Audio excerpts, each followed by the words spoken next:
খুলনার ৯ উপজেলায় ১৩৫টি ইটভাটার মধ্যে পরিবেশ ছাড়পত্র আছে মাত্র ৫ থেকে ৬টির।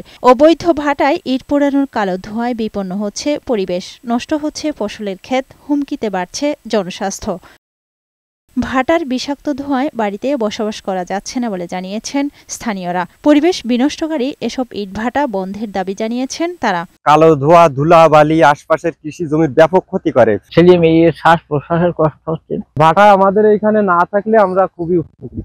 পরিবেশ অধিদপ্তর খুলনার বিভাগীয় পরিচালক জানালেন, খুলনা জেলায় কিছু ইটভাটার পরিবেশ ছাড়পত্র দেওয়ার বিষয়টি প্রক্রিয়াধীন। প্রতি সপ্তাহে আমাদের বিজ্ঞ ম্যাজিস্ট্রেট, জেলা প্রশাসন সহায়তায় আমরা এই অভিযান অব্যাহত রাখছি। অধিদপ্তরের সদর দপ্তর থেকে একটা রোডম্যাপ দেওয়া আছে, প্রতিটা ডিস্ট্রিক্টে কতগুলো অভিযান করবে, কতগুলো ইটভাটা ড্যামেজ করে দেওয়া হবে। অবৈধ ইটভাটার বিরুদ্ধে নিয়মিত ভ্রাম্যমাণ আদালত পরিচালনা করা হচ্ছে বলে জানিয়েছেন অতিরিক্ত জেলা ম্যাজিস্ট্রেট। লাইসেন্স নেই সেগুলোর বিষয়ে আমরা যথাযথ ব্যবস্থা নিব। তাছাড়া পরিবেশ অধিদপ্তরকে জানানো হয়েছে, তারা নিয়মিত মোবাইল কোর্ট পরিচালনা করতেছে এবং এটা আমরা তাদেরকে জানিয়েছি।